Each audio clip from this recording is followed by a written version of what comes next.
Liverpool, UK, welcome back. I don't know if you joined before, but welcome. I'm in Miami. Dr. Julie is also in Florida somewhere, or not? Dr. Julie, where are you? I'm on Sanibel, Florida. So I see someone else, Trevor from the UK. It's great to have so many UK friends joining us today. We have LA. All right. As you guys are joining, let us know where you're from. Miami. Dr. Julie, let's give it another minute because, Okay. yeah, and then we'll get Like started. folks are still joining.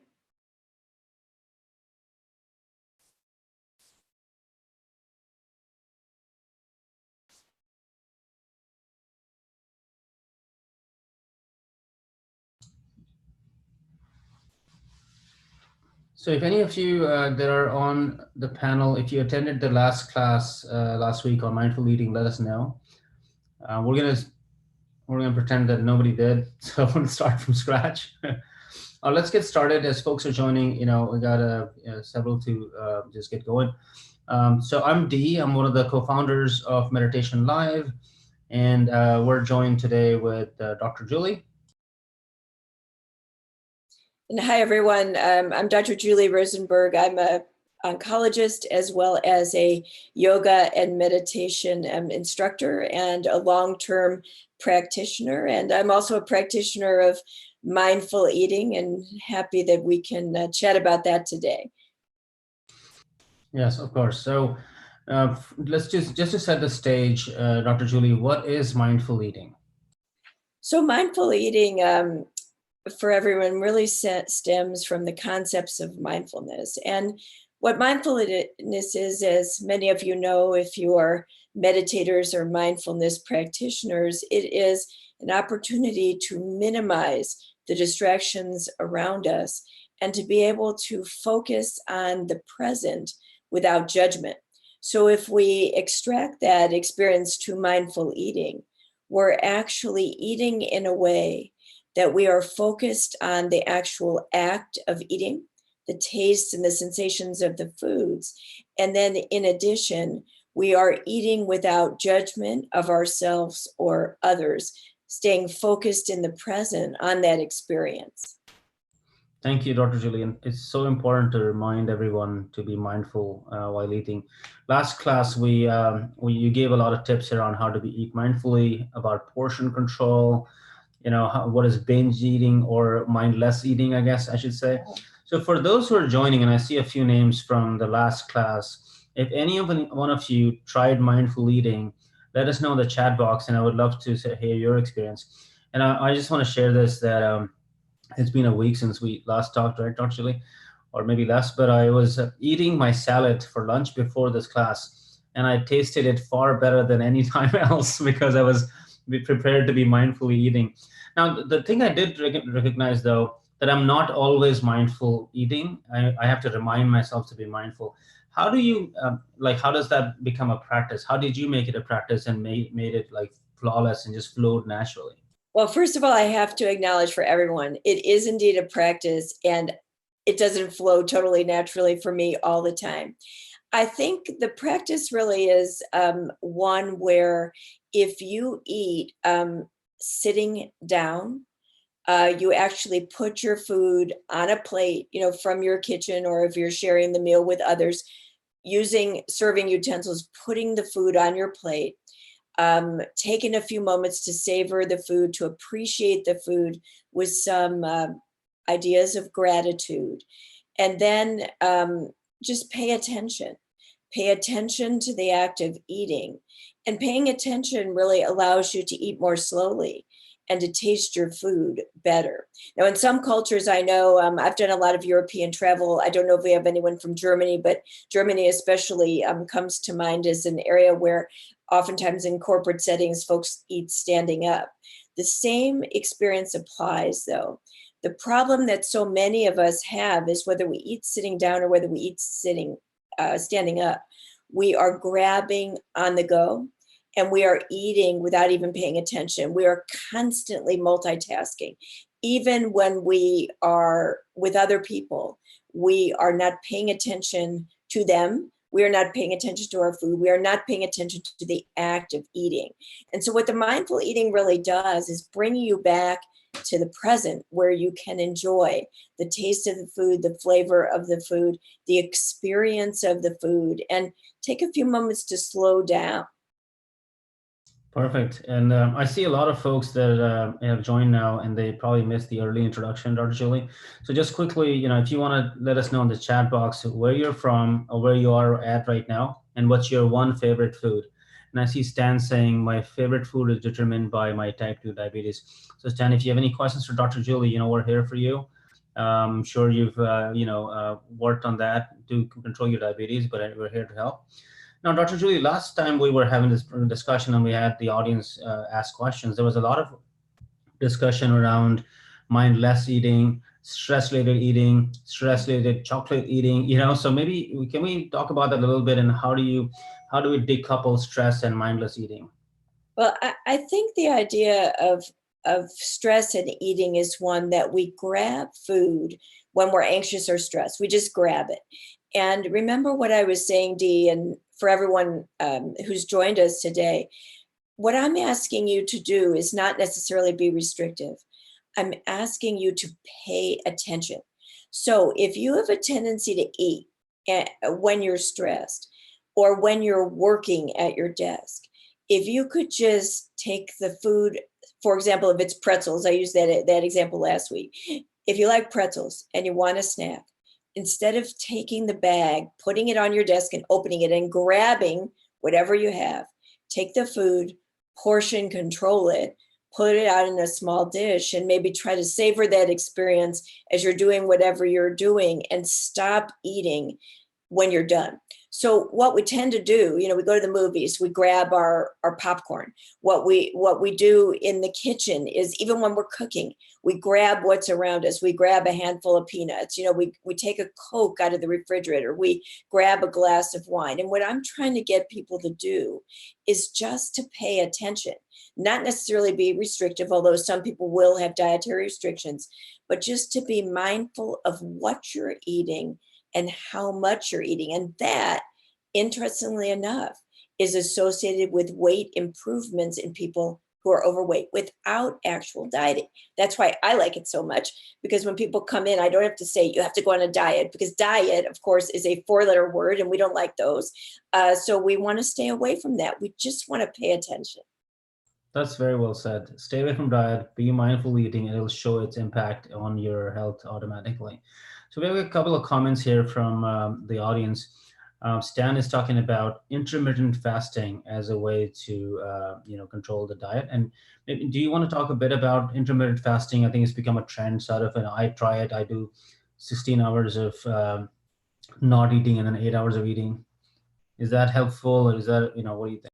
Yeah, I think I don't want to make a blanket comment about intermittent fasting, but what I can say about it is it's good for some people, and some people cannot really tolerate it. If you are a person that does feel well with intermittent fasting, and there's a variety of programs, I've worked with one of them called Prolon, that was launched some years back with a lot of scientific research behind it by the laboratory of Dr. Victor Longo, who's written a lot about healthy longevity and is one of the world's experts. And I wanted to digress for a moment to mention that. But these experiences of intermittent fasting, many of them are available, but what happens to some people when they intermittently fast is that they go back and they eat much more in abundance than they otherwise would during the fast. So my point about intermittent fasting is it may or may not be helpful for you. That really is a one-on-one discussion. However, as a general statement, it's certainly not contraindicated for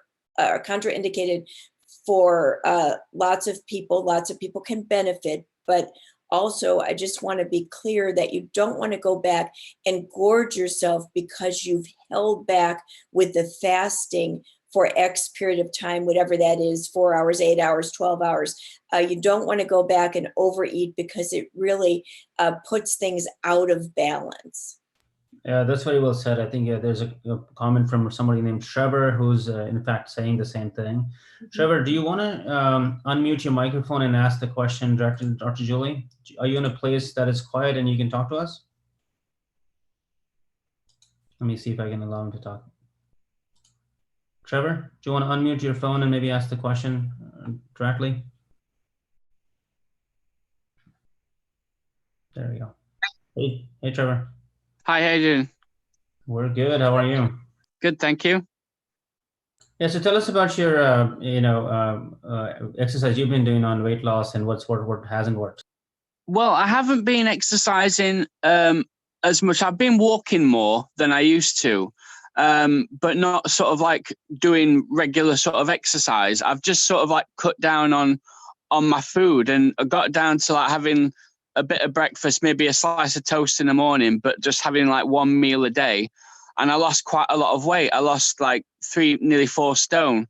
But for some reason, I just seem to have put 2 stone back on again. I think I've been eating a little bit more because I think I was losing weight too quickly, the doctor said. So I'm not sure if I'm doing the right thing by putting a bit of weight back on or what. I don't know what to do. Dr. Julie? Trevor, thanks so much for your question, and thanks for chiming in. I think, quite honestly, this is a bit of a longer conversation, Trevor, that would involve really understanding your own situation. And of course, we've got a large group today, but I do want to be thoughtful about what you've asked. Sometimes, when we do lose a fair amount of weight, we reach a plateau period, and some people will tend to gain weight or to eat more after losing a lot of weight. It sounds like with your limitations in the diet, for example, for breakfast, just eating a piece of toast, that's quite a bit of a carbohydrate load. And typically, most people and most nutritionists, dietitians, and physicians would advise to eat regularly throughout the day, 2 or 3 times throughout the day, and to have more balance in the diet, not just carbs like are in a piece of toast, but also to include some elements of protein in addition, and some healthy fats. So that's a general answer to your question, but diet, of course, is really critical, and having a well-balanced diet is very helpful for what we call sustainable weight loss and weight control. And of course, your walking is always great too, because not only does it help with weight control, but walking also, will help with peace of mind and calm and stability throughout the day. So there are many benefits to different types of exercise, and of course, clear benefits to eating a well-balanced and well thought out mindful diet.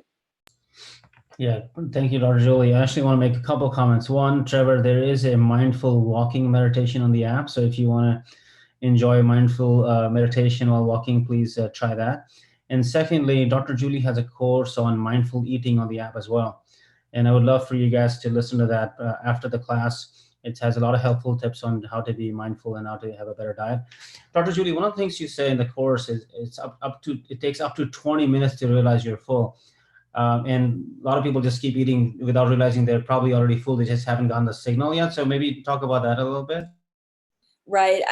I think the situation in general with satiety or fullness is that because we grab and go, we don't even give ourselves the time to think about hunger and fullness. We don't pay attention.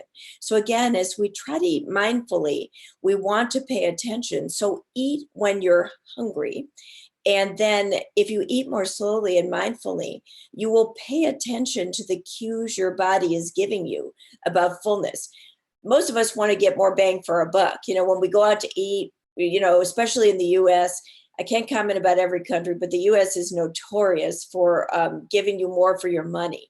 And more for your money isn't always a good thing. I mean, I tend to share my meals with people and still often have food left, and I'm not going hungry. So the idea is be present, pay attention, and the more slowly and mindfully that you're eating, you can pay attention to those fullness cues. Does that make sense?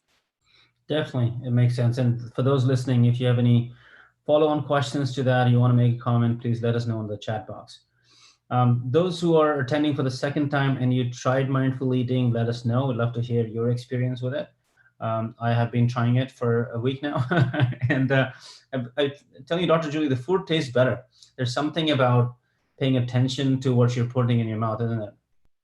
Yes, I think it does taste better. And it tastes better in part because, again, you're paying attention, you're being aware to the sight of the food, the texture of the food, the actual taste of the food. I mean, for all of us, think back to times when you've just grabbed something, or I want this, or I want that, or I've got to rush through my lunch and eat in 2 minutes at my desk while I'm on my computer. And oh, by the way, let me take a phone call. This is just not how eating is meant to be. It really should be more of a singular activity or a community activity where you're actually engaged with others, but eating and conversation is your focus. So what's happened societally is that we're all over the place, and we're all over the place when we're eating. And I honestly believe that this is adding to the overweight and obesity epidemic that we see in so many countries, this lack of paying attention. That's right. So we got a couple of comments on the chat box that I'd love to hear your feedback. First one is, how do you feel about eating in silence? I did this during a training, no chat, closing your eyes and enjoying the textures and tastes. Yes, I actually think this is a great experience. And just a comment about silence, I think in our busy society where there is so much noise, it actually is very difficult for people to be in silence in general.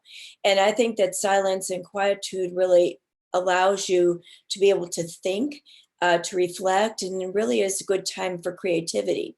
Then, as relates to eating, I think eating in silence and making it a singular activity is also a very good thing to do. It's a time to settle down, to settle your body, and to again reflect on the smell, taste, texture, and your own enjoyment of your food. So it's a good thing to do that at breakfast time after you've eaten up. It's part of what I call an intentional start to the day. And if you'd like to try it, again, for everybody, we'd love to have your feedback. We'll be talking about this again 2 days from now, and it'd be great to have your feedback on how that went. Definitely. Yes, please. Please give us feedback. Another question here from Trevor. Is liquid diet a good idea or just a quick fix and not a long-term solution? So Trevor, I think that a liquid diet is not a good solution for people unless there are reasons why one cannot eat solid food, and that usually is a state of infirm or illness. The body really needs some solid food and fiber to digest appropriately, and I don't see this as a quick fix. I actually, and again, I feel like there are a lot of experts in the area of nutrition, and that I am one of many, many voices. But my voice on this program and beyond it is that what I think you should do for sustainable habit change is to be mindful and aware of what and how much you're eating. I don't think restriction over a long period of time necessarily works. I think it leads to a rebound effect that is not necessarily healthy or helpful, as many people experience with this idea of yo-yo dieting. I think awareness, good, whole, organic foods, paying attention and eating mindfully and thoughtfully throughout the day is honestly the best way to go, because that's sustainable for life. And that's really what we're trying to promote here. That's very well said. You're disturbing the business models of all the companies that are into the diet of the week or diet of the month. But like you said, they don't really work. They don't last. And they're more gimmicks than anything else. Yes, I mean, I do think, that there are programs and long-term programs like Weight Watchers and others that have been around for a long period of time that really do help people maybe over that initial challenge. And of course, community is good. I think community and eating and community, even when we're trying to pay more attention, is good as well. But at the end of the day, the ups and the downs that we see with all these various diets, there can be scientific proof of this, that, or the other thing. But I do think from a bodily standpoint and what we call your homeostatic balance, that what we're talking about is the way to sustain for life, because I'm looking at well-being for life. I'm not looking at the quick fix. That's brilliant. So I actually want to say from the last class we did, we got really, really good feedback about how much people learned, how much they learned about how important it is to be mindfully eating. And again, I think folks have learned a lot today. So we're at time here, Dr. Julie. I want to really thank you for another brilliant panel on our health and mindfulness. And we're going to see you and the rest of you folks in a couple of days, and we're going to do this frequently. So, and hopefully we all improve our health along the way. That's great. Well, thanks, Steve. Thanks for everybody who joined us today. And do feel free to send those questions along. We'll do our best to address them here within the framework of the panel. Be well, everybody. And why don't we together just take a quick, deep breath from the belly up into the chest. Hold it for a moment.